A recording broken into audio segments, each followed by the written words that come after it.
Hi everyone, welcome to my YouTube channel.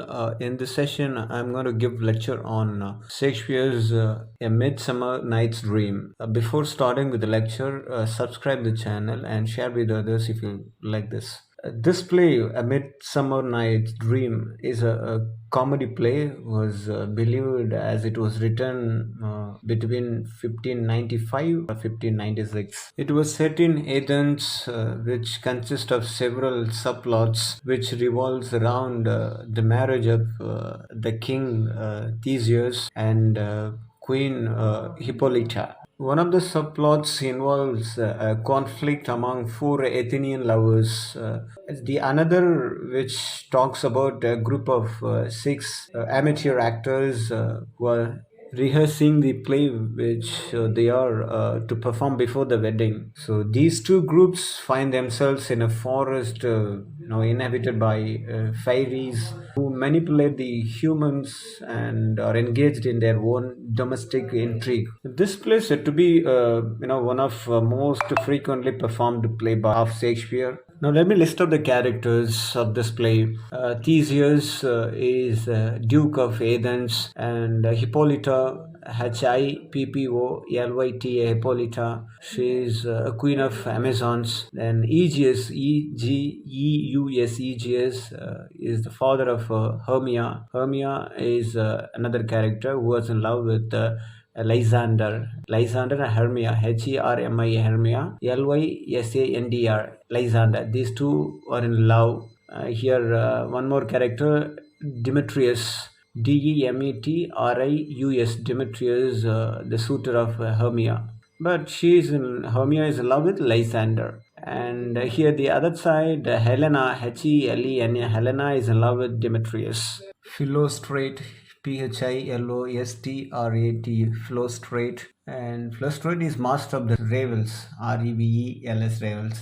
Peter Quince is a carpenter, and Nick Bottom is a weaver, and Francis Flute is a bellows mender, and Tom Snout, tinker. Then so these are some important characters coming in this play. This play, as I said, which is consist of many interconnecting plots, about five plots, which are connected by a celebration of wedding of Duke Theseus and the queen of Amazon, Hippolyta. Okay, these are which are set simultaneously in the woodland and the realm of fairyland under the light of the moon. It opens with the Theseus and Hippolyta.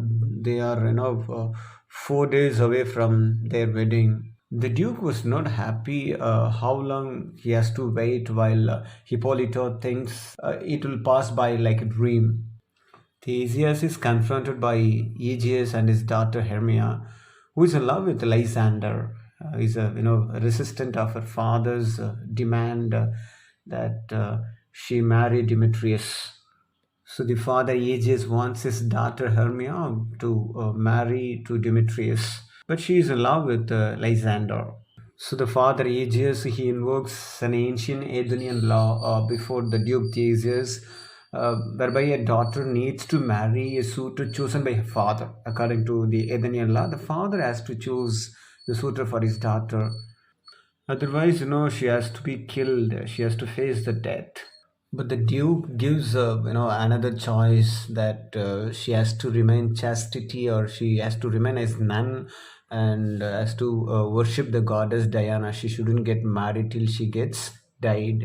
So the couple, denies that, and they are deciding to escape from there. They are planning to run away into a forest to Lysander's aunt house. Here, Hermia needs help from Helena. She's her friend who finds, unequally. But Helena, she has, once a love for Demetrius. Now, Helena was desperate to reclaim the Demetrius love. So, Helena informs Demetrius about the plans which she was informed by Hermia. And Demetrius started following that with the hope of finding Hermia. The other side, the mechanicals, Peter Quince, and fellow players like Nick Bottom, Francis Flute, Robin Staverling, and Tom Snout, Snug, and they decided to put a play for the wedding of Duke and the Queen.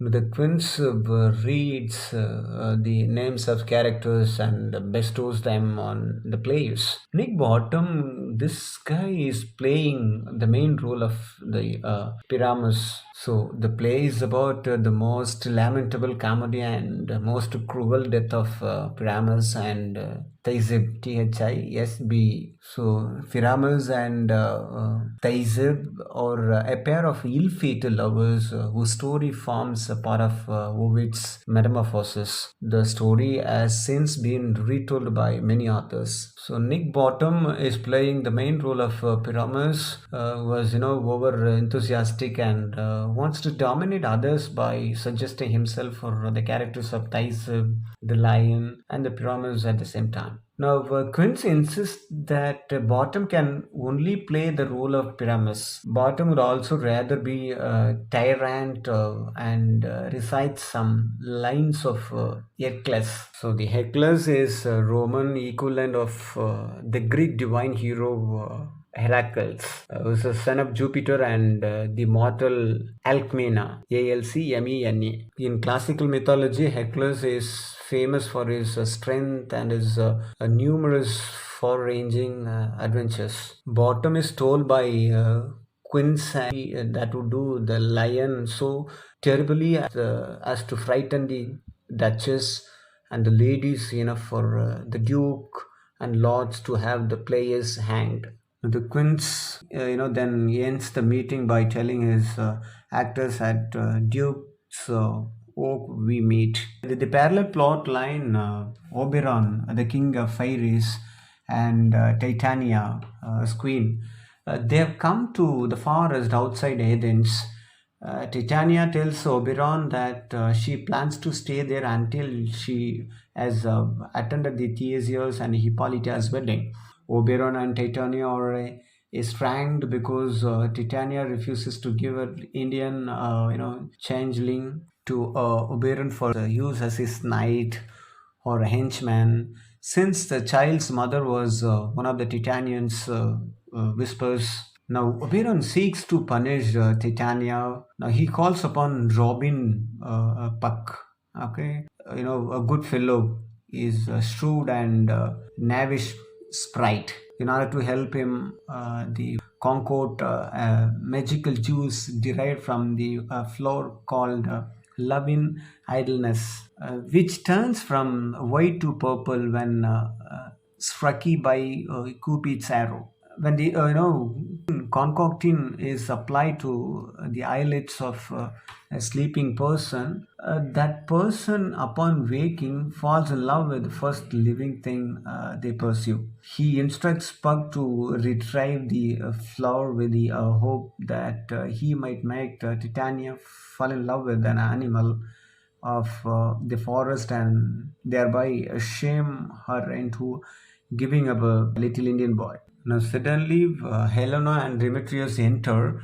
With she continuously making advances towards Demetrius and promising to love him more than Hernia. And here, Helena somehow wants to marry Demetrius, but he rebuffs her with cruel insults. He doesn't like. He doesn't want her to get married. He wants to marry Hernia. So after hearing all this thing, Oberon asked the Pope to spread some of the magical juice from the floor on the eyelids of the young Athenian man. Now, the Titania is lulled to sleep by her fairies. Oberon sneaks up and places the floor juice on her eyes. Exiting the stage afterwards, Lysander and Hermia enter, lost and exhausted from the journey.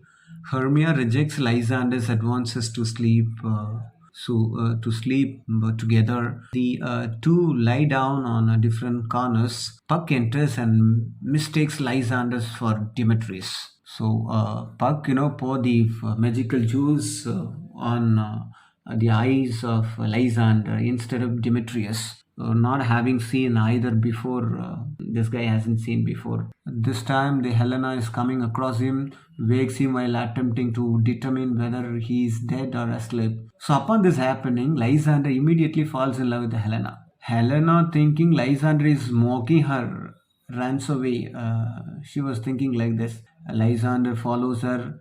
When Hernia wakes up after dreaming a snake ate her heart, she sees that Lysander is gone and goes out in the woods to find him. So, meanwhile, Quince and his band of five laborers have arranged to perform their play about Pyramus and Theseus for Theseus' wedding and ventured into the forest for their rehearsal near Titania's bower for their rehearsal. Quince leads the actors in their rehearsal of the play.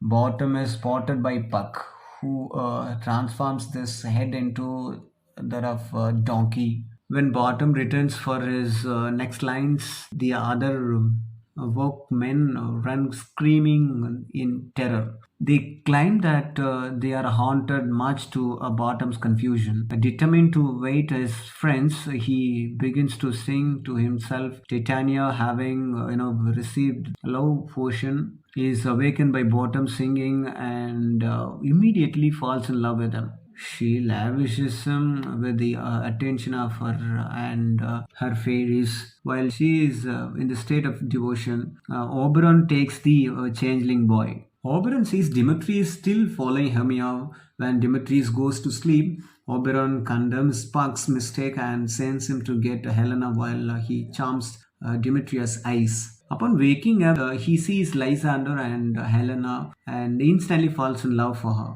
Now, under the spell, the two men have fallen for her. However, Helena is convinced that her two suitors are mocking her as neither loved her originally. Hermia finds Lysander and asks why he left her, but Lysander claims he never loved Hermia, instead loving Helena. This soon turns into a quarrel between two ladies, with Helena chiding Hermia for joining in the mockery session, the latter furiously charging at her for stealing her true love's heart and blaming her for the supposed mockery. Oberon and Puck decide that they must resolve this conflict by the morning. None of them will have any memory of what happened, as if it were a dream. They've forgotten everything as it's dream. Oberon arranges everything so Helena, Hermia, Demetrius, and Lysander will all believe they have been dreaming when they awaken. They believe that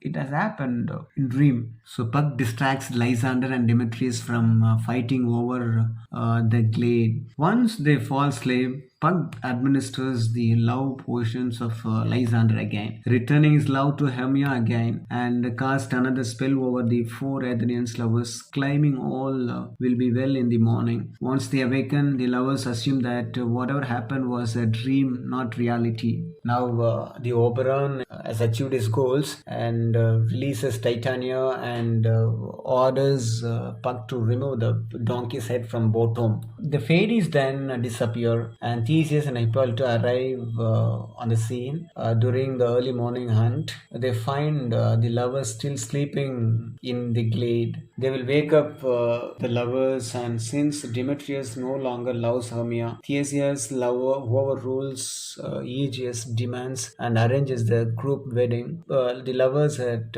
first believe they are still in a dream and cannot recall what was happened previously. The lovers decide that the night's events must have seen in a dream as they walk back to Athens. After they exit, Bottom awakens and he too decides that he must have experienced a dream past wit of man. Now, at Quinn's house, Quince and his team of actors worry that Bottom has gone missing. Quince laments that Bottom is the only man who can take on the lead role of Pyramus. Bottom returns, and the actors get ready to put on Pyramus and Theseus. In the final scene of the play, Theseus, Hippolyta, and the lovers watch six workmen perform Pyramus and Theisip in Athens. The mechanicals are so terrible at playing the roles that the guests laugh as if it were